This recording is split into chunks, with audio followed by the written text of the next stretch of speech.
When you're outside of Nigeria, it's bigger than Nigeria. It's bigger than Nigerians. It's now the world. We have to open our ears. All the way from Toronto for you folks this evening. Ladies and gentlemen, please make a loud noise for Mr. Dre. Hey there, how you guys doing? My name is Mr. Dre. I am from Nigeria, specifically Anambra, but I'm based right now in Toronto, Canada, ladies and gentlemen. By day, I am a broadcaster, and by night, when I'm serving the world, I'm a stand-up comedian, event host / MC, and I'm also a podcaster. My journey, I think, starts at university in 2012. I went to a university called Trent University in a little town called Peterborough. I've said this a couple of times, but shout out to my bad friends who made me do the things that I do instead of being in class. Don't get me wrong, I graduated with a great GPA. I had a prospective career in front of me, don't get me wrong, but I met with a friend of mine. His name is Kingston. He's a producer now. Back then, he was an events promoter.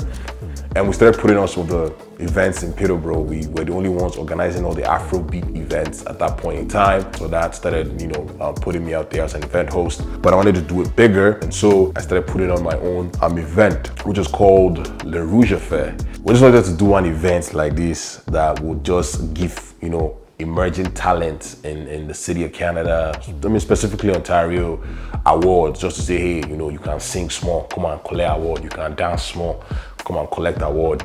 And so it was what we started doing in 2012 as well. And some of the cool cats that you see today, CBG, BOS Omar, Esquire, they all, performed on those big stages.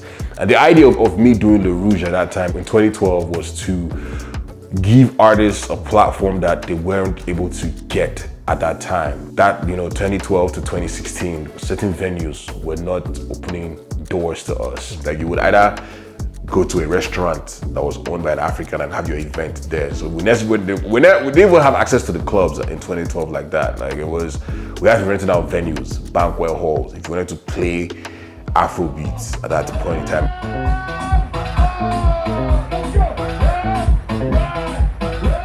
When I started doing events, I wanted to be one of those people that invaded these spaces, or we approach these spaces and say, hey, like there's this whole other part of society that you guys are not aware of. I remember booking the show and having to book a different club for the after party, and we would have that back and forth. How many guests can you bring? Is Afrobeats big like that? Can you sell it out? And so, for most of you who don't know this, like back then as a promoter, as an African promoter in Toronto, if you wanted to pay for a party, you would have to meet a bar minimum like 6,000-7,000.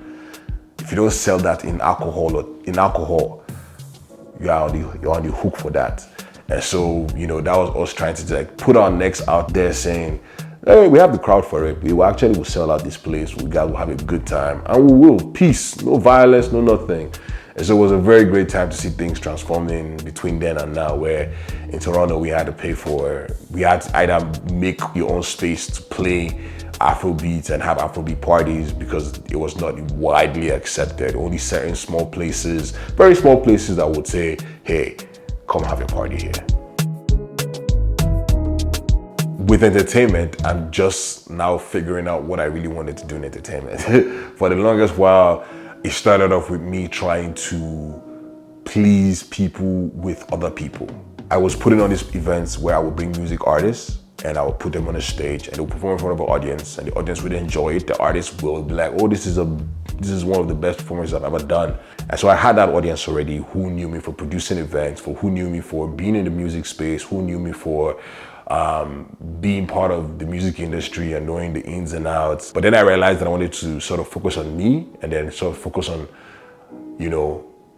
what I can provide as an individual to the industry space. And, then I started doing stand-up comedy in 2022 professionally, and that has allowed me to go on tour, has allowed me to perform in front of different people. And that was the one sort of avenue that allowed me to create a more diverse audience in terms of now having not just African folks, but people from other backgrounds, because Toronto is pretty much one of the most diverse cities in Canada. And, so my audience has sort of grown and changed through the last decade. And it now encompasses of all kinds of people from all walks of life, from online and in person, both young, both old, from different parts of the industry. And that has been possible with the fact that I've been able to grow from planning events to planning, concerts to then doing comedy and being in the online creative space. I did a comedy show in 2022, Comedy Unplugged, which is my annual comedy show. We're preparing for the next one later on this year. And I had comedians who are veterans in Nigeria. They are goats in Nigeria to a certain standard, but they came, they did their thing, don't get me wrong. But after the show, they're like, okay, it's kind of different. You kind of have to apply certain things, certain narratives and certain, in terms of planning a joke, setting up a joke, and just knowing that you're not performing to just Nigerians, you're performing to people who have never been to Nigeria, who have never heard of Nigeria. So how do you let them know that what you're saying is funny? So it's one of those things you have to adapt, you have to relearn certain things, you have to unlearn certain things. I haven't been to a comedy club back home in Nigeria, but I can tell you that it works differently from how it works in Canada. I just concluded a tour in Basketmouth. Shout out to Hunter TV Production, who put it together and had me on it.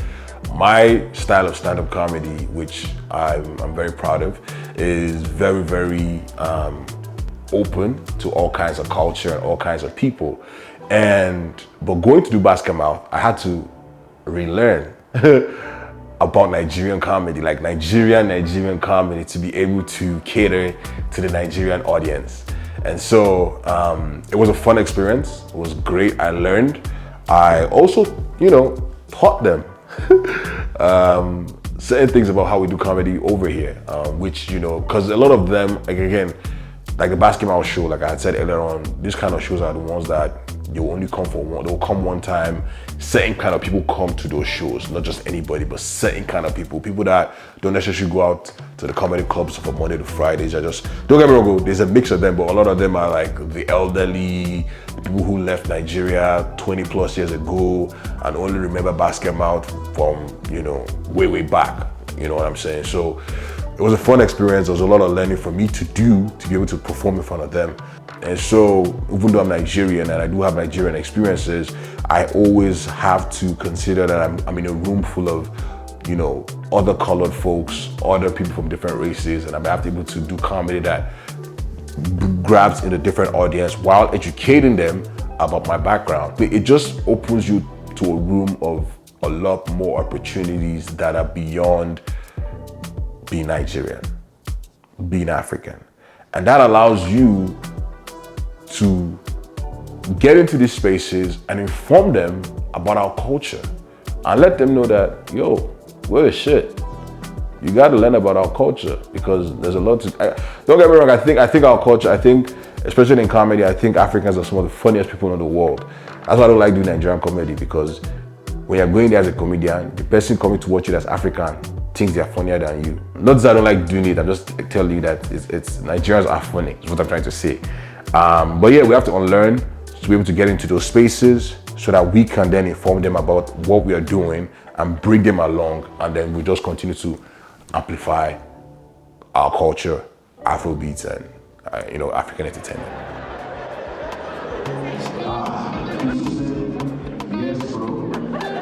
When you come out here, you are not just only bringing your community members into your space when you do all these events. You're also trying to bring other people into it. And so that way you have to cater to that in terms of how you curate your events and how you handle your advertising and how you present it and how you produce it. You have to cater with that. And simple thing as maybe, we're not going to play Afrobeats the entire night. We're going to play Afrobeats and play other genres of music kind of thing, so we can curate to other audiences. Even with how the music sounds, you would hear a lot of Afrobeats artists in the diaspora saying Afro swing, Afro fusion, Afro bounce, Afro this, Afro that, just because there's a different element, there's all kinds of sounds in this city of Toronto. Like I said, Toronto is a very, very, very, very diverse community. It has a very, very diverse culture.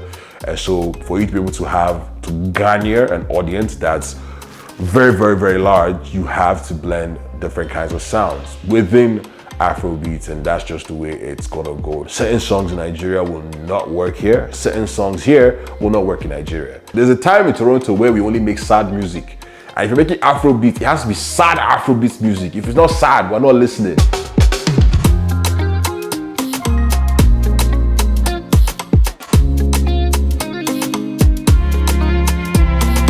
You want the Italian people to enjoy your music just as much. You want the Caribbean people to enjoy your music. You want all sorts of people to enjoy it. When you're outside of Nigeria, it's bigger than Nigeria. It's bigger than Nigerians. It's now the world. We have to open our ears.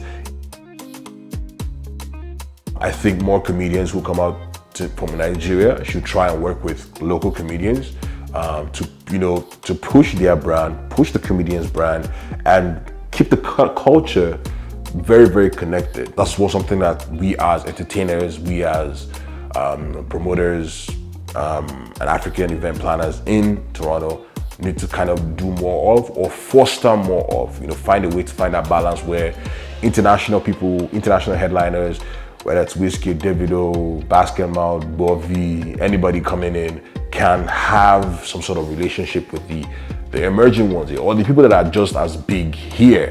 Because how do we build a giant, or how do we build a you build a tower in Nigeria, but how do you then build a tower in Toronto? It's by creating those relationships, and it's not that hard because we're available. We are available. Sorry. All right, ladies and gentlemen, your treat made his way all the way from Toronto for you folks this evening. Ladies and gentlemen, please make a lot of noise for Mr. Dre. Someone who understood certain aspects of the culture and understood that for us to keep growing, we have to adapt, implement, and scale up. Because you can't keep holding on to yesterday's accolades, or to yesterday's what you did yesterday. More about what you're doing now. And so I want to be known as someone whose contribution to the space was to find gaps that we had in our culture and plugged in those holes. Because the one thing that I do find in this entertainment industry is sometimes we kind of focus, all the entertainers sometimes can focus on one thing, which could be maybe just the nightlife and clubbing, whereas we have a lot of other aspects of entertainment that are not being catered to. And I'm one of those people that within the entertainment space, I've been able to sort of find those holes and fill them in. And so again, I guess it's just knowing me as the guy who adapted, who changed, and tried to plug in as much as I possibly could with the resources that I have in the entertainment space. And you can do your research. You find out that I've been in every aspect of the entertainment when it comes to the Afrobeats and the African diaspora, or just the African culture, the African nightlife. You see that I've put in my work, and the impact is there.